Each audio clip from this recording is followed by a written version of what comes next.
Ir laiks.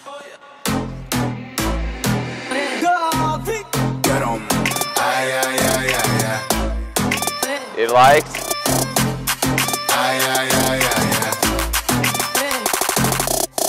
Yeah, jumped out the whip on him.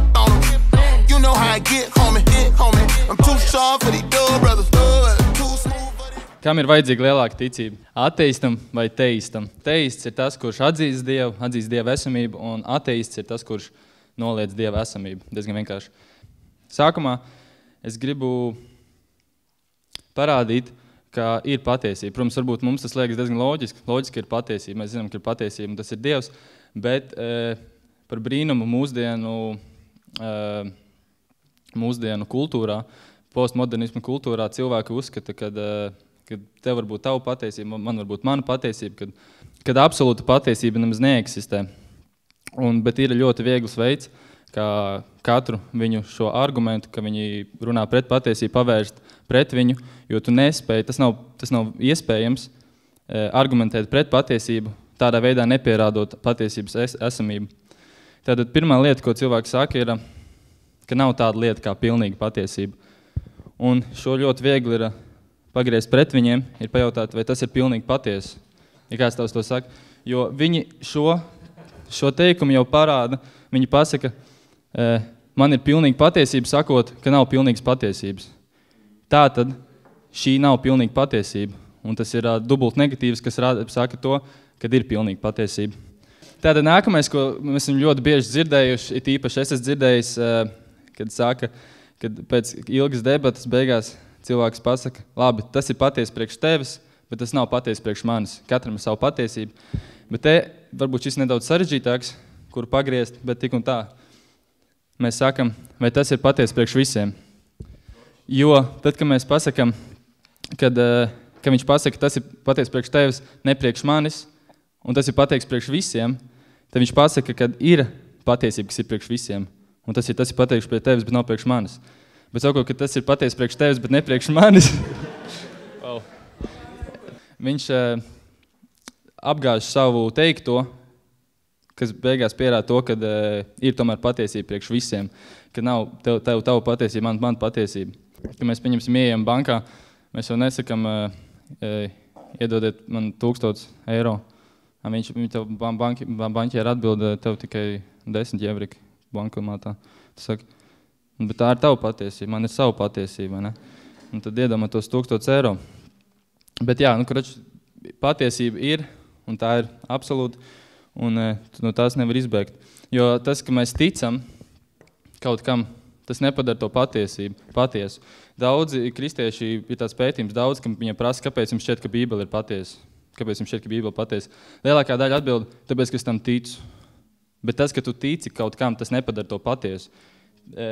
Tas nav tavs kaut kāds arguments, ka tas ir tāpēc patiesa. Tas, ka mēs sakam, ka mēs ticam gravitācijā, tas nepadara gravitāciju patiesu, vai ne? Nav tā, ka, ja tu neticēsi, tu uzlidos gaisā. Ore, kur vēl viens uzlido? Nāc lejā, vecīt, ja tu ticēsi gravitācijai, tu tiksi lejā. Vai ne? Tā tas nestrādā. Mūsdienās kreacionisti un ateisti ļoti daudz ir debatējuši jau cik ilgu gadus par to, kam ir labāks interpretējums kaut kādiem pierādījumiem, kam ir labāks interpretējums kaut kādiem, pieņemsim, izraktiņiem, tur fosīļiem.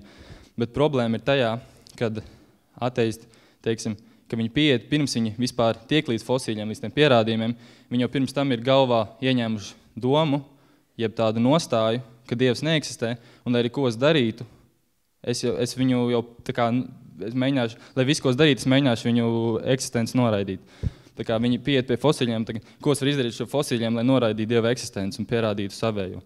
Un tik izmisīgi gājieni redzēt ļoti daudz, un tādi ir daudz cilvēki, kas vienkārši nevēlas vispār pieņemt Dieva morāli, nevēlas pieņemt Dieva kārtību, un tāpēc viņi jau pirms tam jau visu noraida, un tāpēc ļoti svarīgs jautājums, ko jautāt ir cilvēkiem, ir pirms tam vispār, pirms tu sāc debatēt, ir, ja kristietība būtu patiesa, vai tu kļūtu par kristieti? Lai citas ironiski vispār izklausītos, daudzi atbild nē, ka viņi nemaz nav gatavi kļūt par kristiešiem. Un tad vispār, ja tā atbild, ka nē, tad kāda jēga vispār viņi runāt, jo tur viņi nekur nenonāks. Viņš vienkārši paliks pie savu. Tāpat arī Paskals teica, cilvēki gandrīz vienmēr nonākt pie saviem uzskatiem, nevis pamatojoties uz pierādījumiem, balstoties uz to, ko viņi uzskata par pievilcīgu. Un kā mēs varētu padarīt kristētību pievilcīgu?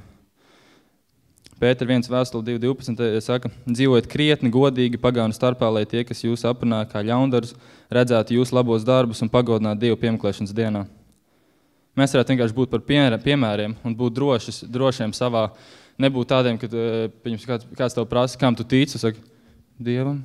Kam? Dievam? Nē, piedod. Tur kaut ko uzreiz tu zaudē to spēku. Tad, kad kāds mums prasa, kam tu tici, Dievam, protams, kāds saka, tu netici Dievam, taču pasties apkārt. Tev ir ko teikt, viņš redz tevi pārliecību, un tu vari būt pievilcīgs, un tu padari Dievu pievilcīgu. Jā. Tāda patiesība par patiesību. Pretējie uzskati ir iespējami, bet pretējās patiesības nav iespējams.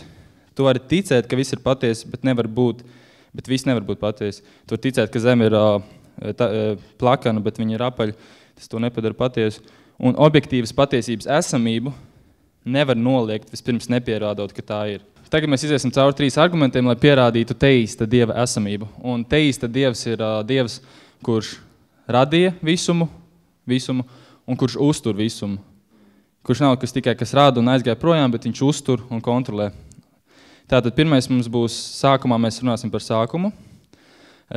Kosmoloģiskais arguments, radība, teoloģiskais arguments, morāls arguments. Es pieņemu, ka jūs esat dzirdējuši pat visus šos un pat zinat viņus, bet citi argumenti mums nav.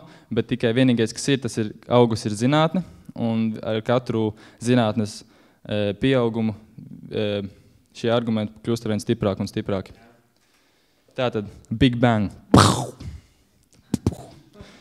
Jūs jau laikam uzreiz novieties, Big Bang, kas tas nav, mēs te kristieši esam, vai? Lielais sprādziens bija, labi, varbūt mēs viņu, tas ir tāda lielais sprādziens, liekas tā kaut kā ateistiski, bet tas lielais sprādziens, tas vienkārši nozīmē, ka ir bijis sākums. Ka visumam ir bijis sākums, un tas ir fakts, tas ir pierādīts. Pēc tam arī bišķiņ iziesim cauri, kāpēc, kā pierādīts. Bet šis fakts, es ticu lieliem sprādzienam, kurš ir kontrolēts, ir ticis kontrolēts, un to mēs arī pēc tam redzēsim, ka to var redzēt zinātnē, kad lielais sprādziens ir ļoti kontrolēts tādā ziņā. Kā savādāk viņi nosauka par lielo sprādzienu, bet tas ir dots viņam vienkārši termiņš tāds. Bet, lielais sprādziens ir fakts, un to atbalsta teiksim, visi zinātnieki, gandrīz 99,99%. Un tā pasīsimies vienu Aleksandrs Vilenkins, Krievu kosmologs. Viņš saka, pierādījumu dēļ kosmologi vairs nevar slēpties aiz iespējas, ka visums ir mūžīgs. No tā nevar aizbēgt. Viņiem jāsaskarās ar kosmiskā sākuma esamību. Tātad visi ir lielās ziepēs. Viņiem ir, kā redzēsim, viņi būs tādā strupceļā, kur viņiem ir jāizdara izvēle un jāpieņem vai nu viens vai no otrs, mēs pie tā tiksim, tas būs vēlāk. Tagad arī Stefans Hawkings saka, gandrīz visi tagad uzskata, ka visums un pats laiks sākas ar Big Bang. Vienmēr sakot, kad visumam ir sākums. Tagad pastīsimies, kāpēc.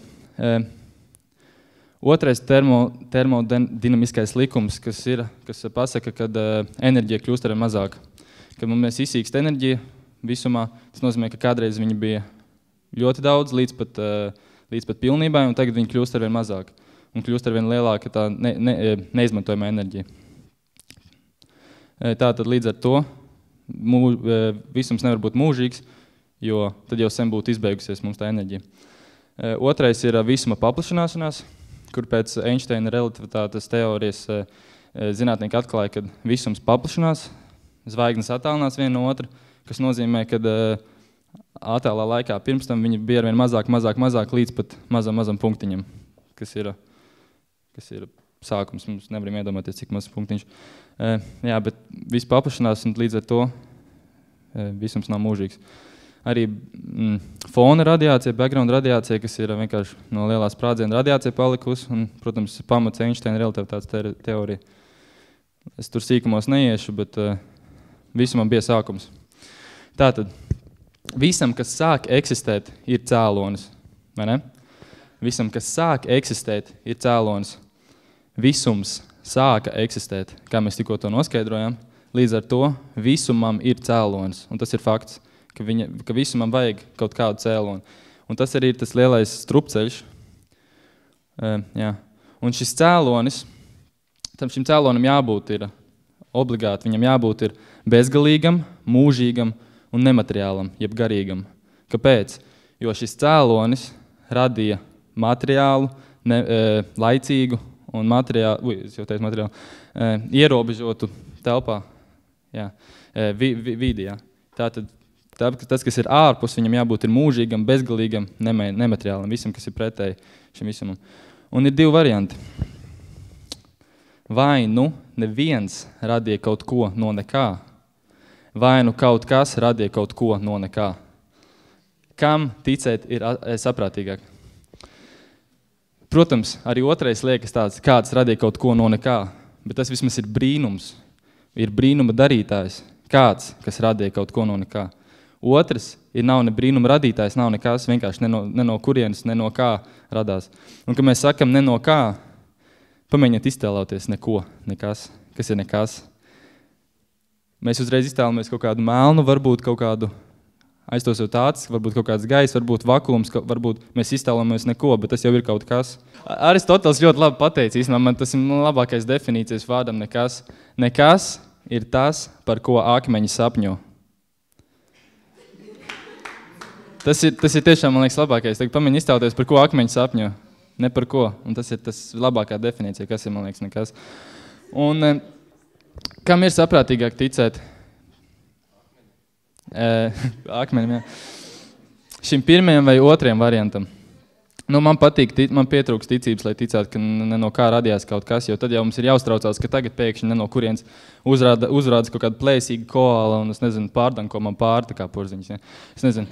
Labi, tas nebūtu lielākā problēma, bet es pārdzīvotu, ja koala man pārdankot pāri, bet...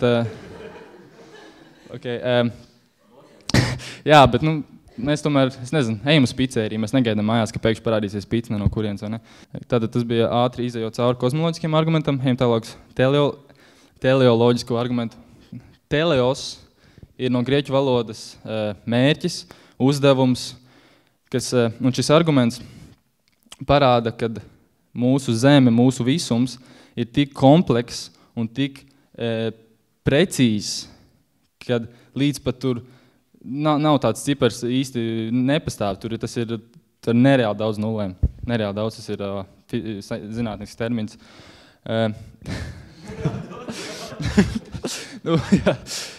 Jā, bet tas ir...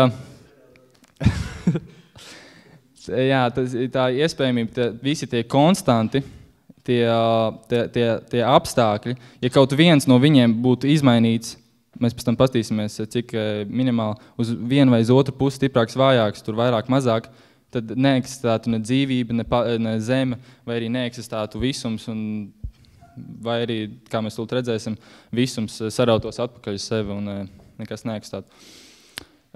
Jā, un visam ir dots tāds tā kā mērķis, viens otru papildina tik precīzi un tik kvalitatīvi, ka tas ir... Šim mērķim jābūt kādam, kas deva mērķi. Šim dizainam jābūt kādam dizainerim, skatoties uz šo pasauli. Tas ir tā kā, varbūt jūs dzirdējuši, tas salīdzinājums ar cilvēku, kurš atrada zemes rokas pulksteni. Jā, viņš atrada zemes rokas pulksteni. Un mēs redzam, cik viņš ir kompleks. Viņai iekšā ir tāda sistēma, un viņam rekur vēl ir apkārt tāda āda šitas tankus, kuram ir mērķis, lai uzliktu cilvēkam uz rokas. Viņš nav vienkārši tāpat, kur mēs izdomājam uzliekam uz rokas. Ja. Viņam ir mērķis, un mēs uzreiz redzam, kad ir dizainers, ir kāds, kas radīja to. Un pasauli nevar salīdzināt ar pulksteni. Pulkstens sarežģīt, un pasauli ir daudz sarežģītāk. To mēs arī redzēsim. Kā pats Stefans Hawkings, ateistu galva, saka, ja visuma izplašanās ātrums būtu atšķirīgs par 1,000 miljonu sekundes daļu pēc lielā sprādziena, visums būtu vai nu sarāvējis atpakaļ uz sevi, vai nekad nebūtu izveidojušās galaktikas. Tas ir tas, par ko es runāju par kontrolētu lielo sprādzienu. Ja ātrums lieliem sprādzienam, jeb visuma izplašanās ātrums būtu par 1,000 miljonu sekundes daļu savādāks, mazāks, lielāks, vai nu visums sarautos atpakaļ uz sevi, vai nu viņš nekad galaktikas nemaz neizveidotos. Un tas ir diezgan iespaidīgi. Jūs vispār iztēloties to ciparu un to mazo iespējamību. Ejam tālāk, pastamies vairāks vēl šos konstants. Gravitācija. Ja gravitācijas spēks būtu par 1 pret 10 40. pakāpē savādāks, Saule nevarētu pastāvēt. Jūs zinu, ko nozīmē 40. pakāpē, ja? Tas nozīmē 10 ar 40 nullēm. Un 40 nulles, tas ir ļoti iespaidīgi, jo, teiksim tā, 100 un 1 nulle nozīmē 10 reizes vairāk. Katru reizi, kad tu pieliec nulli, tas nozīmē 10 reizes vairāk nekā iepriekšējais cipars. Kāds spēks ir tam, ka, labi, es pateikšu tā, tos neteikšu. Jā, tas ir, ja mēs varētu to iztēloties tikai, ja mēs paņemtu mērlenti, izstieptu viņu visā visumā, visā garumā, visuma garumā, vienkārši no viena gala uz otru. Tas ir neaptverams, cik liels ir visums, tas ir grūtā pateikt, bet tas ir apmēram, lai mēs iztēlotos. Mēs viņu izplašam visā visumā un paņemam tagad vienā punktā, ieliekam pirkstu, tur tā ir gravitācija. Ja mēs paņem 1 centimetru uz vienu vai uz otru pusi, neeksistē Saule, līdz ar to mēs neeksistējam. Tas ir tikai viens konstants, tā kā vienā, jā. Un ja viņi būtu kaut nedaudz savādāk, mēs neeksistējam. Pastamies vēl uz pāris.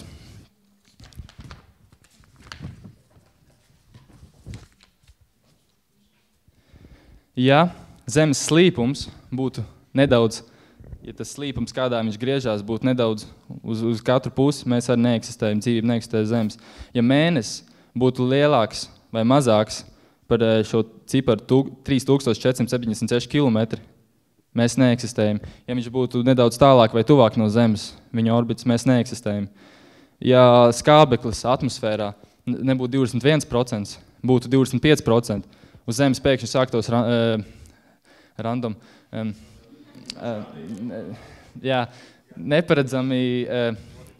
neparedzami ugunsgrēki. Vienkārši ugunsgrēku un dzīvība nevarētu būt Zemes. Ja būtu 15%, tad mums nebūtu kā elpot, mēs nomirtu.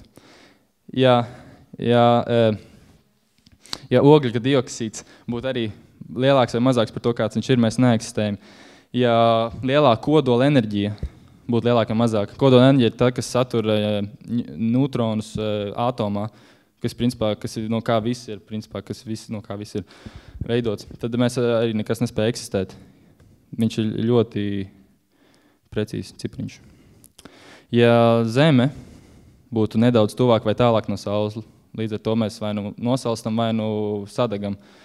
Jupīters, vai jūs zināt, ko Jupīters dara? Kāds zina, ko Jupīters dara Zemes labā? Kāpēc mēs eksistējam?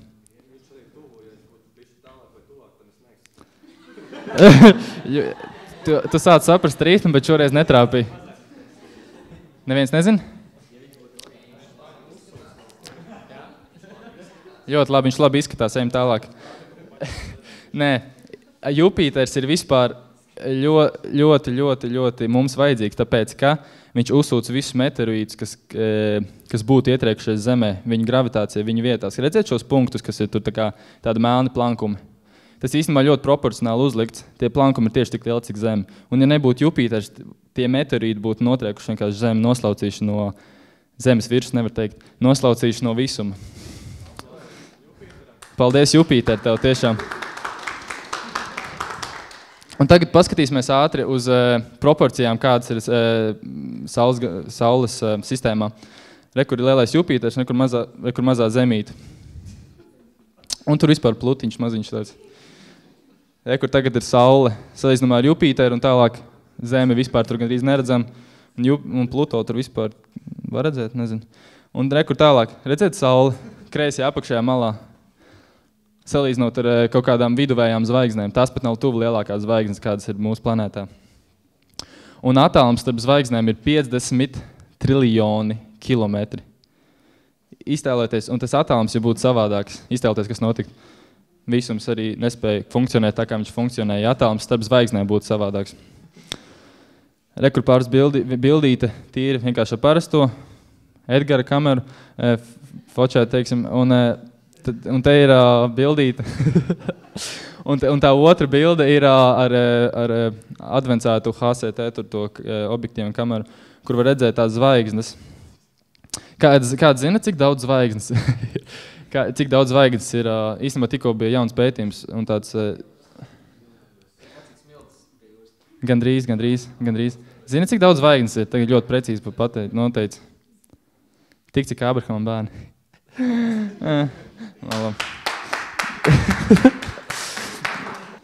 Kā Dievs atklājās Jesajas grāmatā 40, 25, 26. Kam jūs mani pielīdzināsiet, ka es tam būtu līdzīgs, jautā svētais. Paceliet savus acis uz debesīm un raugat, kas to visu radījis. Ja gribam kaut nedaudz ieraudzīt kaut tuvu Dievu varenību, vienkārši paskatāmies debesīs un paskatāmies, cik mūsu prātiem bezgalīgs un skaists tas viss ir. Un, protams, Dievs ir bezgalīgs, bet visums nav bezgalīgs, bet lai mūsu prāti kaut nedaudz aptvertu. Tas ir diezgan iespaidīgi. Dievs tāpēc neradīja mūs kaut kādā kupolā, jo tad Dievs nevarētu parādīt savu varenību. Mēs vienkārši paskaties debesīs, mums te pats griezt vienkārši. Dievs diezgan varens. Bet paskatāmies vienkārši uz tām zvaigznēm, uz tām proporcijām, kas ir. Tas ir nereāli. Labi. Jo cik augstu ir debesis pār zemi, tik liela viņa žēlstība par tiem, kas viņu bīstas. Dievs neatklājas tikai plašumā, lielumā, bet arī viņš ir redzams šajā mazajā būtnē. Vai jūs zini, kas tas ir? Tik daudz vairs neko nezinu. Ļoti labi, nē. Atoms. Tā ir šūna. Tā ir amēba.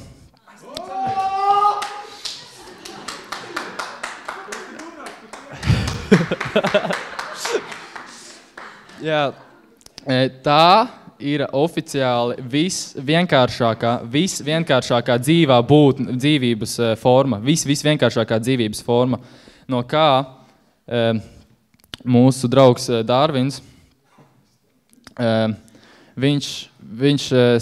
viņam bija tāda teorija, ka no šīs šūnas ir cēlusies visa dzīvība, ko mēs tagad redzam, mēs, dzīvnieki, puķis, jebkas, ka no šīs vienas, bet problēma ir tajā, ka tajā laikā viņam nebija mikroskops, viņš nezināja, cik kompleksa, cik daudz informācijas un inteliģences ir šajā vienā visvienkāršākajā šūnā, viņš to nezināja, un tā bija tāpēc viņa teorija, un tāpēc viņš teica, to mēs pēc tam arī pastīsimies, kad laiks pierādīs, tehnoloģijas, zinātne pierādīs, vai nu pierādīs, vai nu noraidīs viņa teoriju. Ja viņš būtu mūsdienās, viņš neticētu tam, ko viņš ir stāstījis, ticiet man.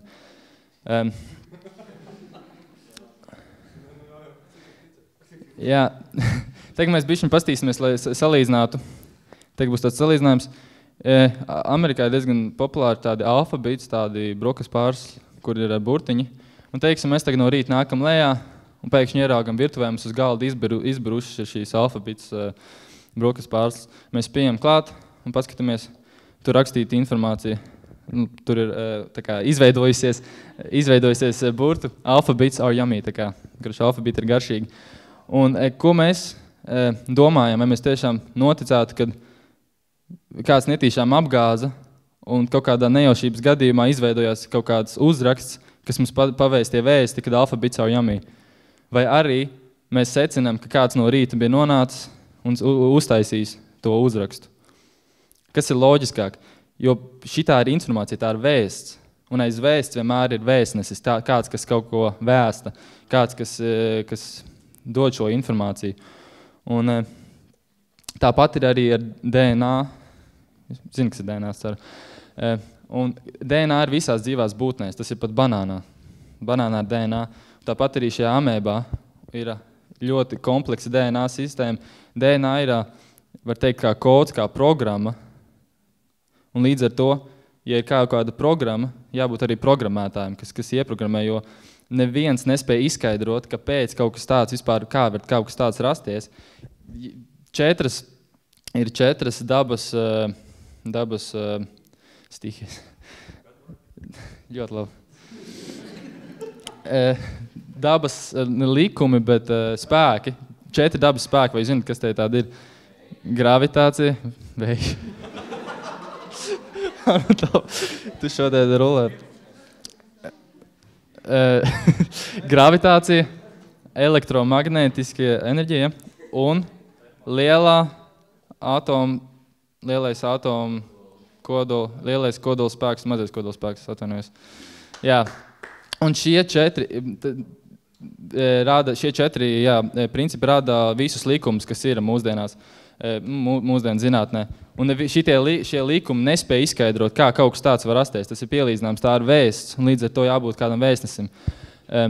Cilvēkā ir 3,5, es tūlīt nesamelošu, 3,5 miljārdu burtu šo kombināciju garš DNA, 3,5 miljārdi.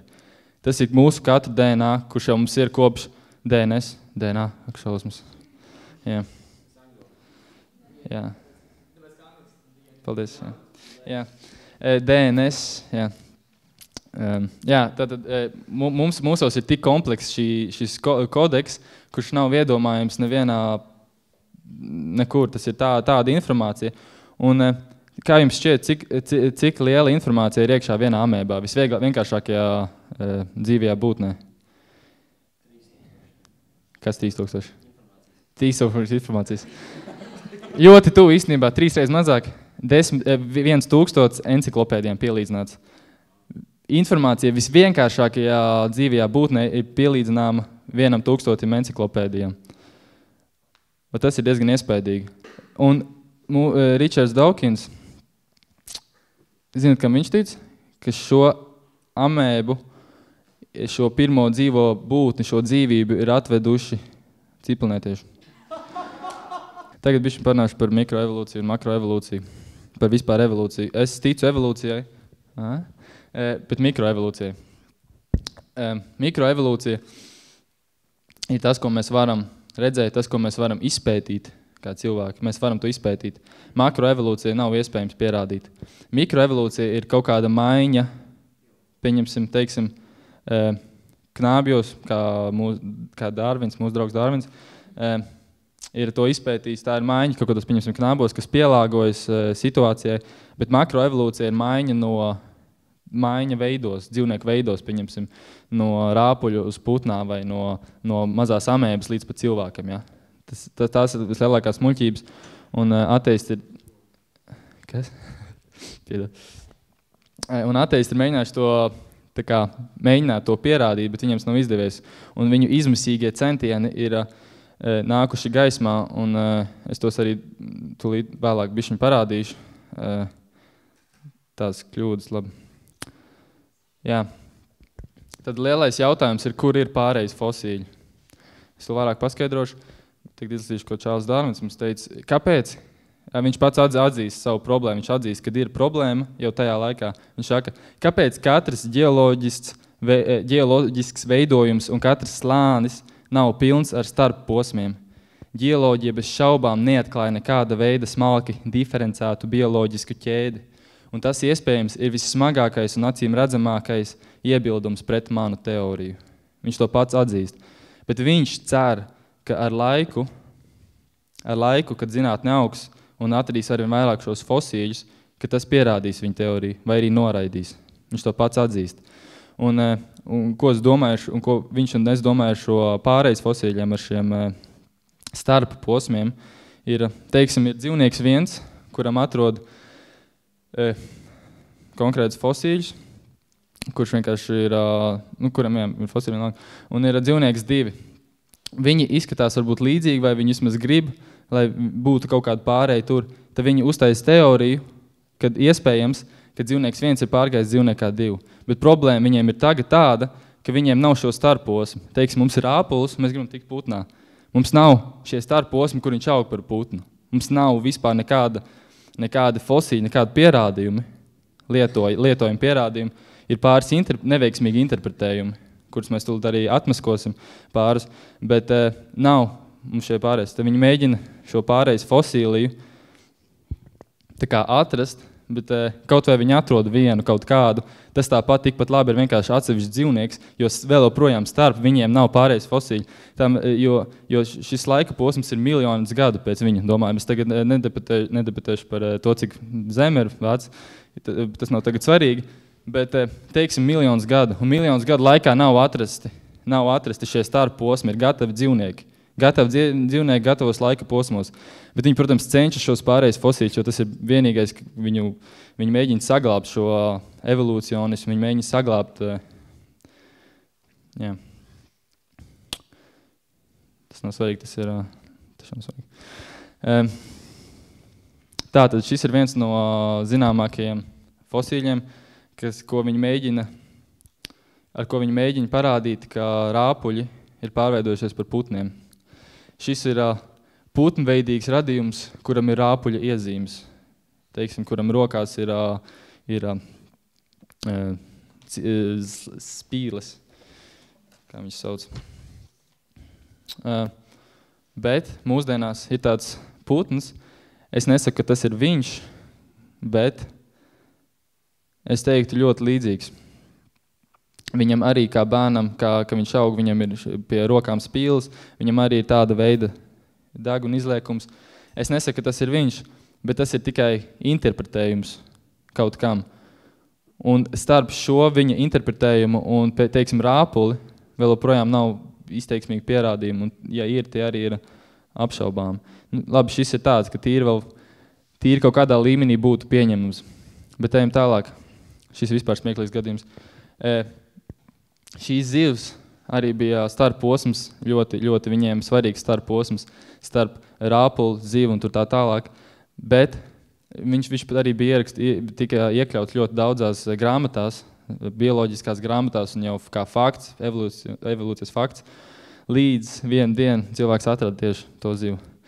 Un tāda ir daudz pierādījumu, tāda ir daudz gadījumu. Un tas ir tas, jā.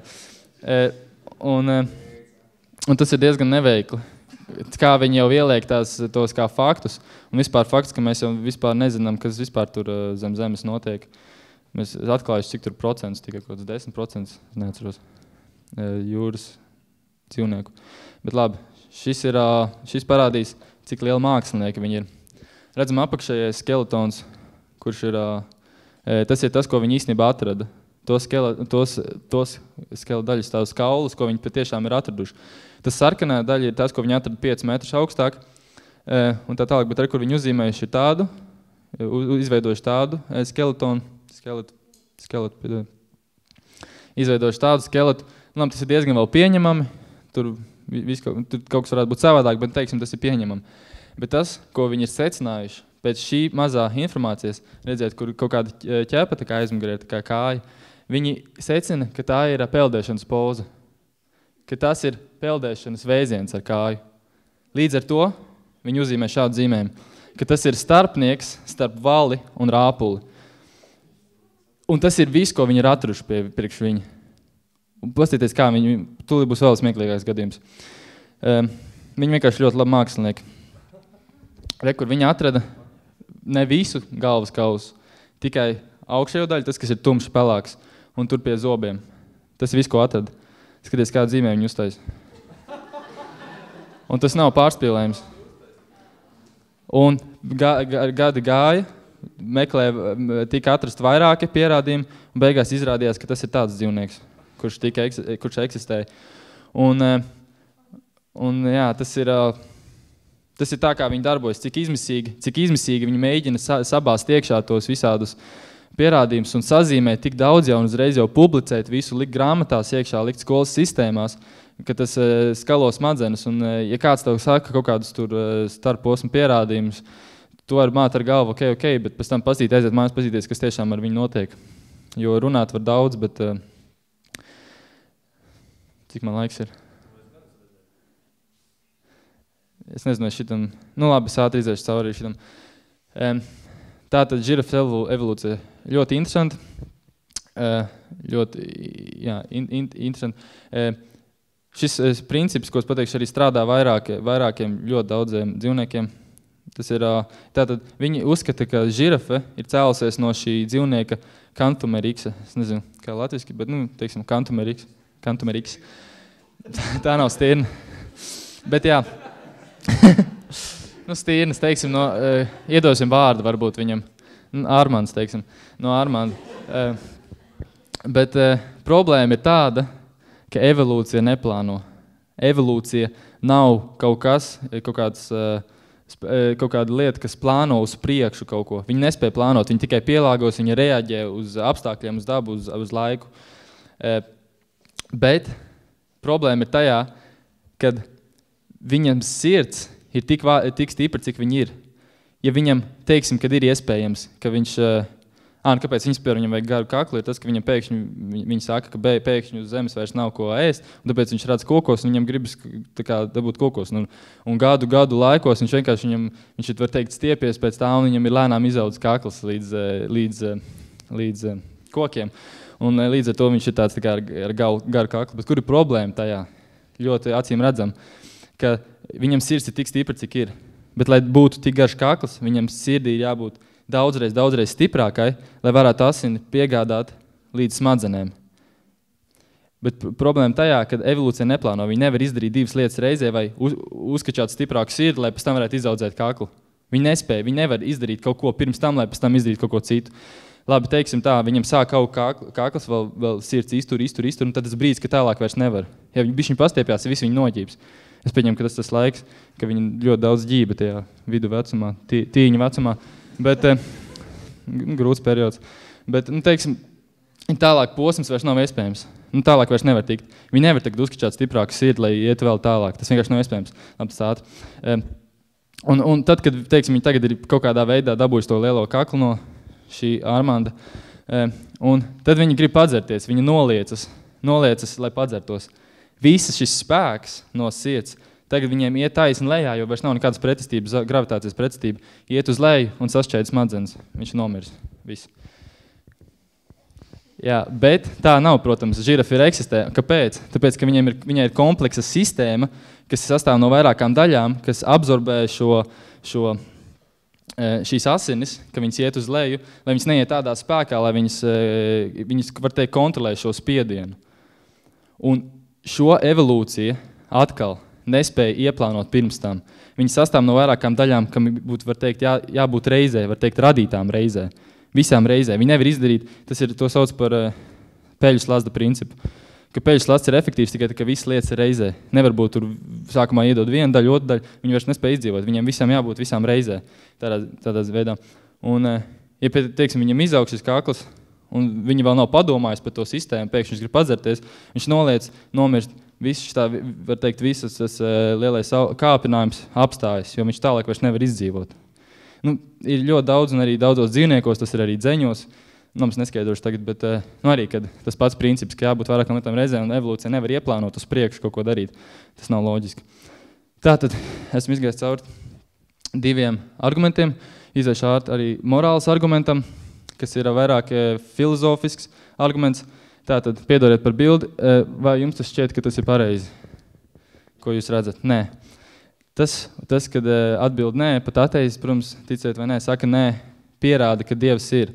Jo mums ir, tas nozīmē, ka mums uzreiz ir kaut kāds viedoklis par to, tas ir, mūsos ir kaut kāda morāla ielikta, morāls standarts, pēc kā mēs mēram, tas ir pareizi vai nav pareizi.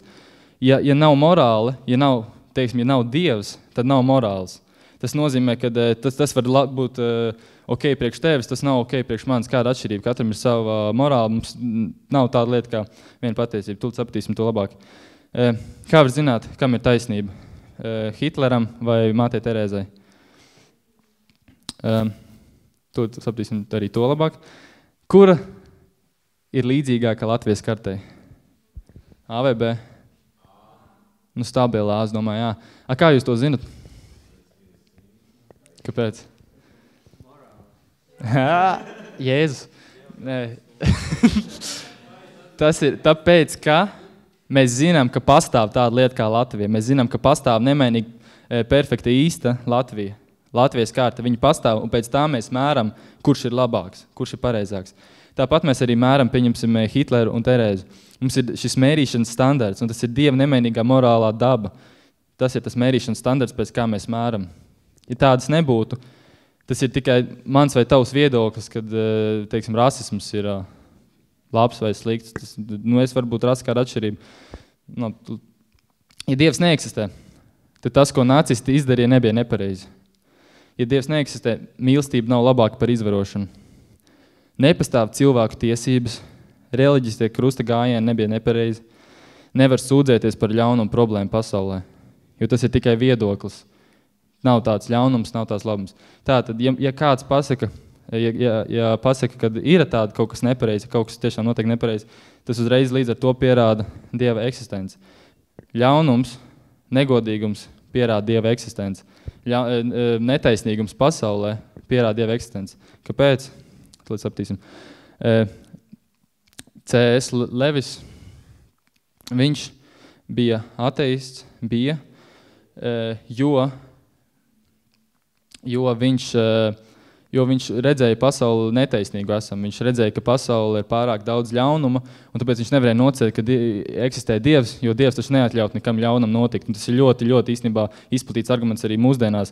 Cilvēki saka, ka ļaunums noraida Dieva eksistenci. Bet, kā viņš teica, mans arguments par Dievu bija tāds, ka visums man šķita pārāk nežēlīgs un netaisns. Bet kā es biju ieguvis šo priekšstatu par taisnīgumu un netaisnīgumu, cilvēks sauc līniju par šķību tikai tad, ja viņam ir priekšstats par taisnu līniju. Ar ko es salīdzināju šo visumu, kad es viņu saucu par netaisnu? Vai ne? Ja nav tāds kaut kas labs, kaut kas pilnīgs standarts, kā mēs varam pateikt, ka kaut kas nav pareizs? Tas nav iespējams. Tā tad ir jābūt kaut kam pilnīgam. Jo, kā mēs zinām, mums ir cilvēcīgs standarts. Protams, ateists saka, bet tas ir tikai cilvēcīgi, tā kā saprotam, ka mēs varam kaut kā rīkoties. Bet kas ir cilvēcīgs? Kas deva cilvēcīgumu kā tādu? Jābūt ir kaut kam, kas to dod, jo savādāk mēs tikai reaģējam kā ateisti. Ja mēs ticētu vispār ateistiem, tad mēs esam tikai molekulas kustībā, kas tikai reaģē, kas neizdara kaut kādas loģiskas lēmumus, bet tikai reaģējam uz situācijām. Tad jau nekas nav ne pareizi, ne nepareizi. Tātad netaisnīgums pieprasa taisnīgumu, taisnīgums pieprasa Dievu. Ļaunums pierāda. Ļaunums kā tāds ir, bet viņš neeksistē. Viņš ir tikai... Tūlīt paskatīšu labāk. Vai augstums eksistē? Augstums. Eksistē? Nu šodien varbūt tāds ir, ka eksistē, bet principā ar man neeksistē. Jo augstums ir 0 kelvini. Ja? Augstums tas ir, kad ir pavisam augsts ir 0. Tas ir siltuma trūkums. Tas ir augsts ir tur, kur nav silts. Eksistē tikai siltums. Tur, kur nav siltums, tur ir augstums. Var teikt tā, labi, pastīsimies labāk, piemēram, tumsa vai tumsa eksistē, ēnas. Jā, loģiski. Jo gaismas trūkums. Jā, tā ir gaisma. Tas ir vienkārši kaut kas, vai nu bloķē gaismu, un līdz ar to tur ir ēna, tur netiek klāt gaisma. Un tāpat ir arī ar Dievu. Labums, Dievs, pilnīgums eksistē, vēlns ir tur, kur nav Dievs. Dievs viņu izmet ārā no savas, no debesīm, viņu atstūm vis tālākajā punktā, un tas ir vis tālāk no Dieva, cik iespējams, un tas ir visļaunākais, tas ir vieta, kur Dievs visvairāk nav tādā ziņā. Tas ir tas 0, jā. Un Dievs ir tas augstums. Ja kāds tev saka, kāpēc te ļaunums eksistē? Tāpēc, ka tas ir tur, kur Dievs neeksistē tādā ziņā. Labi. Jā, tur, kur nav labums. Un līdz ar to, šis man arī patīk, kad es arī debatēju ar cilvēkiem, tad tas viņi par šito arī ļoti aizdomājās. Un tātad es nobeigšu, no šiem mēs secinam, no šiem argumentiem, kad Dievs ir bezgalīgs, mūžīgs, nemateriāls, ārkārtīgi varens, jo viņš radīja kaut ko no nekā, ir ārkārtīgi inteliģents, uztur, radīto un dod mērķi, ir morāli pilnīgi perfekts, ir personīgs. Kāpēc personīgs? Tāpēc, kad viņš tomēr izdarīja izvēli radīt. Tikai personas var izdarīt izvēli. Viņam bija izvēle radīt kaut ko no nekā. Viņš izdarīja izvēli. Un arī mēs nevaram, ja ir kaut kas, ko mēs darām nepareizi, mēs nevaram grākot pret gravitāciju vai grākot pret akmeni, teiksim. Mēs grākojam pret personu. Tad, kad mēs darām kaut ko nepareizi, ka Hitlers, pieņemsim, viņš grākoja pret ko? Ko viņš dara? Kāpēc viņš dara nepareizi? Viņš grākoja pret personu. Tātad, un šis Dievs ar šiem parametriem ir tas, ko mēs atrodam Bībelē, kāda Bībele saka, kāds mums ir Dievs, vai ne? Un es tikko ar argumentiem, ar zinātni parādīju mūsu Dievu.